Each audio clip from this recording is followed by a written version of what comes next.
Good morning students. अब हम exercise 3.4 के सेकंड क्वेश्चन का थर्ड, फोर्थ और फिफ्थ पार्ट करते हैं। सबसे पहले इसका थर्ड पार्ट, उसकी स्टेटमेंट आपको बताती हूँ।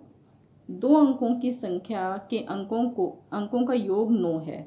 इस संख्या का 9 गुना संख्या के अंकों को पलटने से बनी संख्या का 2 गुना है। वह संख्या ज्ञात कीजिए।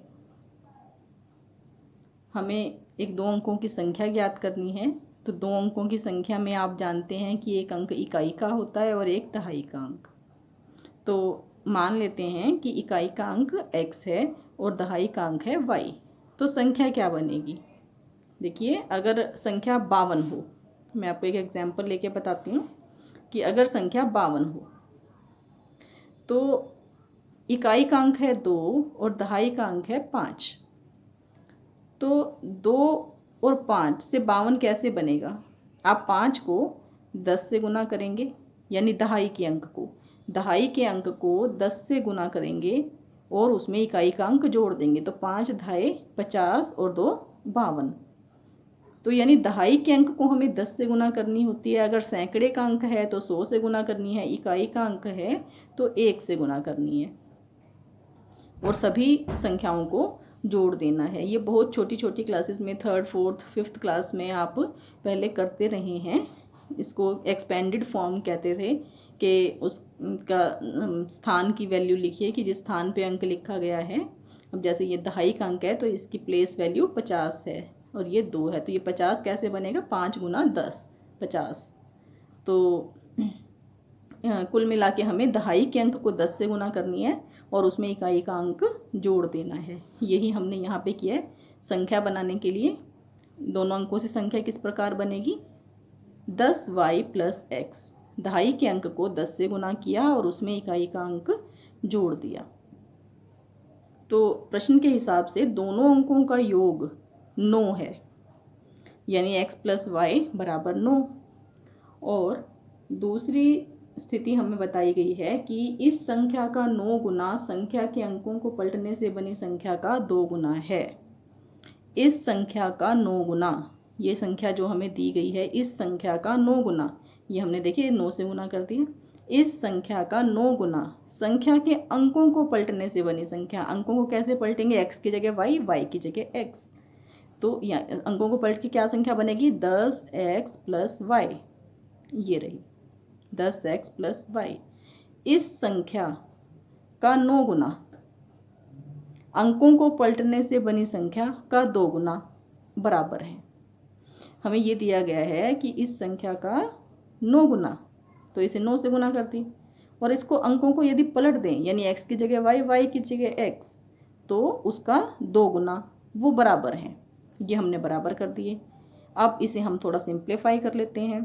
तो 9 दाई 90, 90y प्लस 9x बराबर 2 दाई 20 जमा 2y। अब इन सबको हम लेफ्ट हैंड साइड में ले आते हैं। तो 90y plus 9x minus 20x minus 2y बराबर 0। तो x वाली टर्म्स को इकट्ठा कर लेते हैं, y वाली को भी। तो x वाली टर्म्स देखते हैं। सबसे पहले दो टर्म्स हैं, एक तो ये है और एक ये 9x और माइनस 20x। तो 9x और माइनस 20x को इकट्ठा करने पे माइनस 11x बन गया और 90y माइनस 2y ये हो गया 88y।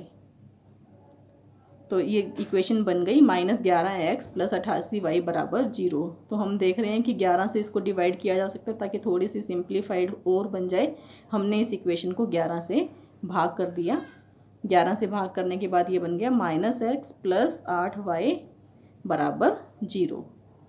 अब दो समीकरण हमारे पास बन गए हैं, x प्लस वाई बराबर 9 और -x प्लस 8y बराबर 0। इन दोनों को सॉल्व करके हमें x और y की वैल्यूज़ निकालनी है।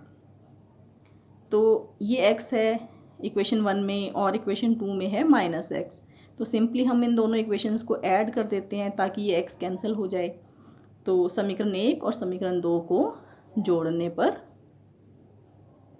देखिए हमें क्या मिलेगा। ये दोनों तो कैंसिल हो गई टर्म्स और ये है y प्लस 8y हो गया 9y और 9 प्लस 0 9। तो यानी 9y बराबर 9, तो y बराबर 9 बटा 9 यानी कि 1। तो y का मान 1 आ गया। अब ये y का मान हम समीकरण 1 में पुट कर रहे हैं। दोनों अंकों का जोड़ 9 था तो दूसरा अंक 8 आएगा, लेकिन अभी हमें करके दिखाना है उसे। y बराबर 1 यहाँ पे पुट कर दिया 1। ये देखिए ये बन गई समीकरण x + 1 बराबर 9। तो ये y का मान 1 हमने यहाँ भर दिया। अब x कितना आ जाएगा, 9 - 1, 1 को राइट हैंड साइड पे ले गए तो x बराबर 8, यानी x 8 आ गया और y 1। तो संख्या क्या बन जाएगी, संख्या थी 10y + x। 10y की जगह y की वैल्यू प्लस x की जगह x की वैल्यू। तो 10 एकम 10 और 8 18, तो संख्या बन गई 18, यानी वो संख्या जो हमें ज्ञात करनी थी वो 18 है। अब हम नेक्स्ट क्वेश्चन करते हैं, क्वेश्चन नंबर 2 का 4th पार्ट, जिसकी स्टेटमेंट है मीना 2000 रुपये निकालने के लिए बैंक गई। उसने खजांची से 50 रुपये और 100 रुपये के नोट देने के लिए कहा। मीना को कुल 25 नोट मिले। ज्ञात कीजिए कि उसने 50 रुपये और 100 रुपये के कितने कितने नोट प्राप्त किए। टोटल 25 नोट मीना को मिले हैं और 2000 रुपये थे वो। नोट सिर्फ 50 और 100 रुपये के हैं। तो हमें बताना है कि 2000 रुपये में 50 के नोट कितने हैं और 100 के नोट कितने हैं, जबकि टोटल नोटों की संख्या 25 है। तो हम मान लेते हैं कि मीना को जो नोट मिले उसमें 50 रुपये के नोटों की संख्या तो x थी और 100 रुपये के नोटों की संख्या y थी। तो क्वेश्चन के हिसाब से टोटल मिला के उसे 25 नोट मिले, तो यानी x + y बराबर 25, क्योंकि नोटों की टोटल गिनती 25 है। और साथ ही साथ हमें ये भी बताया गया है कि टोटल वैल्यू नोटों की 2000 रुपये है। सारे के सारे नोट मिला के 2000 रुपये बनते हैं। तो 50 रुपये के यदि हमारे पास 5 नोट हों तो कितने रुपए हो गए, 250 रुपये। कैसे पता चला आपको, 50 × 5। तो 50 रुपये के x नोट हैं तो 50 × x यानी 50x, उनका मूल्य हो गया 50x। ऐसे 100 रुपये के यदि आपके पास 10 नोट हों तो कितने रुपए हो गए, 1000 रुपये, यानी 100 × 10 किया तब 1000 आया। तो अगर 100 रुपये के नोट y हैं तो कितने रुपए हो गए, 100y। गुना करके हमें पता चलता है कि उसकी कीमत कितनी है। तो टोटल कीमत उनकी कितनी होगी, 50x = 100y।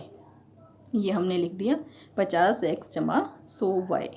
तो ये 50 रुपये के नोटों का मूल्य हो गया 50x और 100 रुपये के नोटों का मूल्य हो गया 100y। दोनों को ऐड कर दिया, टोटल मिला के 2000 रुपये वो थे। अब इस समीकरण को 50 से भाग किया जा सकता है। सभी अंक जो इसमें आ रहे हैं गुणांक वो 50 पे कट रहे हैं। 50 से भाग किया इस समीकरण को तो ये x आ गया, ये 2y, और इसको 50 से भाग किया 2000 को तो 40। अब दो समीकरण हमारे पास आ चुके हैं, x + y बराबर 25 और x + 2y बराबर 40। इन्हें हमें सिंप्लीफाई करना है। तो हम देख रहे हैं कि दोनों में x आ रहा है, सेम गुणांक है। तो अगर इन्हें घटा दिया जाए तो ये x कैंसिल हो जाएंगे। हम इन्हें घटा देते हैं, समीकरण 1 में से समीकरण 2 को घटा दिया तो ये यहाँ निशान बदल के दिखा रहे हैं आपको। x - x ये कैंसिल हो गया, तो y - 2y तो ये हो गया -y। अब 25 - 40 -15, माइनस कैंसिल होने के बाद y की वैल्यू आ जाती है 15। और y की ये वैल्यू हम समीकरण 1 में पुट कर देते हैं।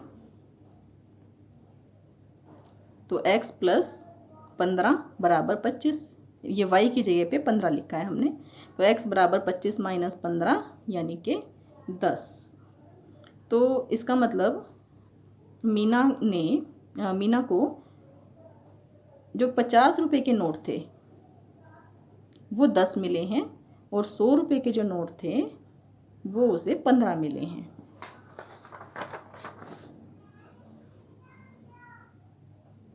अतः 50 रुपये के नोटों की संख्या 10 और 100 रुपये के नोटों की संख्या 15। अब हम इस एक्सरसाइज का लास्ट क्वेश्चन करने जा रहे हैं, सेकंड का 5th पार्ट। इसकी स्टेटमेंट है, किराए पर पुस्तकें देने वाले किसी पुस्तकालय का प्रथम 3 दिनों का एक नियत किराया है। फर्स्ट 3 डेज, पहले 3 दिन के लिए एक फिक्स किराया है, यानी 1 दिन के लिए चाहिए हो या 2 दिन या 3 दिन, उतना ही किराया लगेगा। पहले 3 दिनों का किराया फिक्स है और उसके बाद प्रत्येक अतिरिक्त दिन का अलग किराया है। अब 3 के बाद जितने दिन भी रखनी है तो हर एक दिन के लिए पर डे उसका किराया लगेगा। तो सरिता ने 7 दिन तक पुस्तक रखने के लिए 27 रुपये दिए, और जबकि सुशी ने एक पुस्तक 5 दिनों तक रखने के 21 रुपये दिए। यानी 7 दिनों का किराया तो 27 रुपये है और 5 दिनों का किराया है 21 रुपये। तो नियत किराया और प्रत्येक दिन का किराया ज्ञात कीजिए। अब हम मान लेते हैं कि नियत किराया x रुपये है और प्रत्येक अतिरिक्त दिन का किराया y रुपये है। अब 7 दिन तक पुस्तक रखी है जिसने, उसे 27 रुपये देने पड़े हैं। तो पहले 3 दिन का किराया तो है x रुपये, बाकी बचे 4 दिन। तो 4 दिनों का प्रतिदिन किराया लगेगा। प्रतिदिन का किराया y रुपये है, तो एक दिन के अगर 2 रुपये हों तो 4 दूनी 8, यानी बाकी के बचे हुए दिनों को हम इस y से गुना करेंगे कि पर डे कितना खर्चा आ रहा है, कितना किराया लग रहा है। तो पहले 3 दिन के x, अब टोटल 7 दिन उसने रखी है किताब, तो बाकी के कितने 4 दिन बच गए। तो 4 दिनों का कितना होगा 4y, तो टोटल मिला के हो गए 27 रुपये। अब इसी प्रकार 5 दिन के लिए अगर पुस्तक रखी जाती है तो 3 दिन का तो x रुपये ही लगना है, बाकी बचे 2 दिन, तो 2 दिनों का 2y, तो x प्लस 2y बराबर 21। तो ये 2 समीकरण हमारे पास बन चुके हैं। इन दोनों समीकरणों को हमने हल करना है अब। तो x दोनों जगह पे सेम है, गुणांक सेम है, तो सीधा ही घटाया जा सकता है इन्हें, ताकि x कैंसिल हो जाए। अब घटा देते हैं समीकरण 1 में से समीकरण 2 को, तो ये माइनस और ये भी माइनस, तो x में से x कैंसिल हो गया। ये 4 माइनस 2 यानी कि 2y, और 27 माइनस 21 यानी 6, तो y बराबर 6/2 यानी y बराबर 3। तो y का मान 3 आ गया। अब y का ये मान हम समीकरण 1 में पुट कर देते हैं। x प्लस 4 गुना 3 बराबर 27, ये लिख दिया हमने। x प्लस 4 गुना 3 बराबर 27। y का मान भरने के बाद समीकरण 1 बन गई है ये। तो इसे आगे सिंप्लीफाई करते हैं। x प्लस 4 दिए 12 बराबर 27, 12 को राइट हैंड साइड में ले गए, x बराबर 27 माइनस 12, तो x बराबर 15, 27 में से 12 गए 15, तो यानी x की वैल्यू 15 और y की वैल्यू 3। x हमने किसे माना था, नियत किराए को, तो अतः नियत किराया 15 रुपये, यानी जो पहले 3 दिनों का किराया है वो 15 रुपये है। अगर एक दिन रखेंगे तब भी 15 रुपये, 2 दिन 3 दिन कितना भी हम रखेंगे 3 दिन तक तो 15 रुपये देने होंगे। अगर उससे ज़्यादा रखना है तो प्रत्येक अतिरिक्त दिन के 3 रुपये और लगेंगे, यानी 4 दिन अगर रखी है तो 15 और 3 18 रुपये लगेंगे। तो प्रत्येक अतिरिक्त दिन का किराया आया है 3 रुपये। इसी के साथ आपकी ये एक्सरसाइज कंप्लीट होती है।